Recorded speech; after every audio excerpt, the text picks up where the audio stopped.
যারা বারকিউ অ্যাকাউন্ট করছেন, আপনারা অ্যাকাউন্ট করার পর কার্ড হাতে পেয়েছেন, এরকম একটা এটিএম কার্ড হাতে পেয়েছেন। এটিএম কার্ড কিন্তু দুই কালারের, তো কালার যেটাই হোক সমস্যা নাই, আপনারা এরকম একটা কার্ড পেয়েছেন। এবার কার্ডটা কিন্তু অ্যাক্টিভ করতে হবে। তো এখন আমরা এটাকে অ্যাক্টিভ করবো। অ্যাক্টিভ করার জন্য আপনি আপনার অ্যাপসের মধ্যে চলে আসবেন। এরকম আপনার মোবাইলে যে বারকিউ অ্যাপস আছে, অ্যাপসের মধ্যে চলে আসবেন। এই অ্যাপসের মধ্যে স্ক্রিন রেকর্ড সিকিউরিটি পলিসি আছে, যার কারণে আপনার অ্যাপস থেকে রেকর্ডিং করা যায় না। তো এখানে কী করবেন, আপনি আপনার এই যে কার্ড লেখা আছে, কার্ড অপশনে এখানে চলে আসবেন। এখানে আসার পর দেখেন এখানে আপনার কার্ডের পুরো তথ্য পেয়ে যাবেন। এই যে কার্ড ডিটেলস, এখানে কার্ড ডিটেলসে ক্লিক করলে এই কার্ডের যাবতীয় যত তথ্য সব কিছু পেয়ে যাবেন। আর এই কার্ডে দেখেন এখানে কিন্তু সামনে কোনো নামও লেখা নাই, একবারে সব খালি জাস্ট এনএফসির কাজটা করবে এই অপশনটা আছে।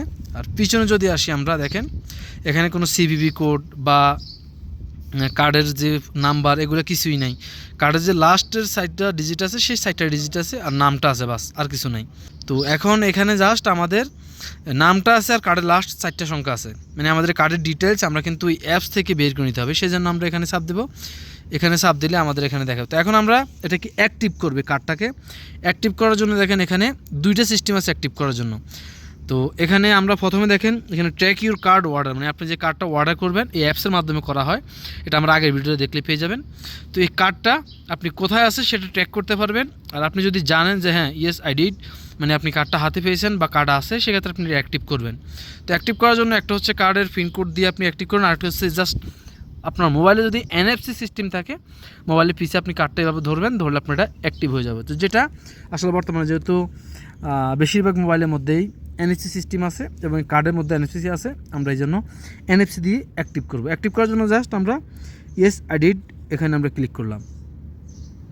এখানে ক্লিক করার পর আপনার সামনে আছে অ্যাক্টিভ কার্ড। তো এখানে active by NFC, active by SMS, যেটা আমি বলছিলাম দুই ধরনের সিস্টেম করতে পারবেন। আপনি যদি এসএমএসের মাধ্যমে অ্যাক্টিভ করতে চান সেটাও পারবেন, এনএফসি দিয়ে অ্যাক্টিভ করেন সেটাও পারবেন। তো আমরা এনএফসি দিয়ে করবো। আর অ্যাক্টিভ এসএমএসের মাধ্যমে যদি করেন, আপনি এখানে একটা এসএমএস পাঠাবেন, সেই এসএমএস আপনার মোবাইলে আসবে। এই বারকিউ অ্যাপস সফটওয়্যারটা বা অ্যাকাউন্টটা খোলার সময় আপনি যেই নাম্বারটা ব্যবহার করছেন সেই নাম্বার একটা কোড আসবে, সেই কোডটা দিলে আপনার অ্যাক্টিভ হয়ে যাবে। তখন আমরা এনএফসি দিয়ে অ্যাক্টিভ করবো। আমরা এনএফসি অ্যাক্টিভের মধ্যে ক্লিক করলাম। তো আমরা এনএফসিটা খুলে নিলাম, দেন ওকে দিলাম, দেন এবার অ্যাক্টিভ কার্ডে দিলাম, দেন দেখেন রেডি টু স্ক্যান। তো আমার এটাকে আমি স্ক্যান করব। দেখেন আমি কার্ডটা এভাবে শো করলাম, দেখেন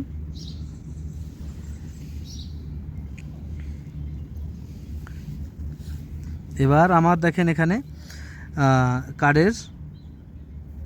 অ্যাক্টিভ হয়ে গেছে। দেখেন আগে কিন্তু এখানে লেখা ছিল যে কার্ড অ্যাক্টিভ, এই অপশনটা ছিল, এখন কোনো অপশন নাই, মানে আমার এই কার্ডটা এখন পুরোপুরি অ্যাক্টিভ।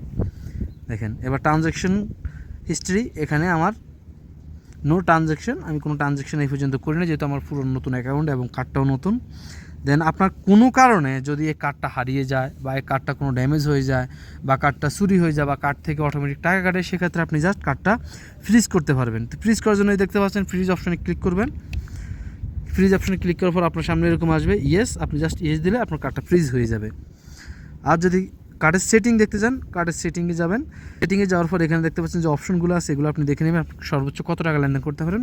সকল তথ্য এই কার্ডের মধ্যে চলে আসে। জাস্ট আপনি এনএফসি চালু করে কার্ডটা অ্যাক্টিভ করতে পারবেন এবং আপনি এসএমএসের মধ্যেও কার্ডটা অ্যাক্টিভ করতে পারবেন, একই রকম সিস্টেম।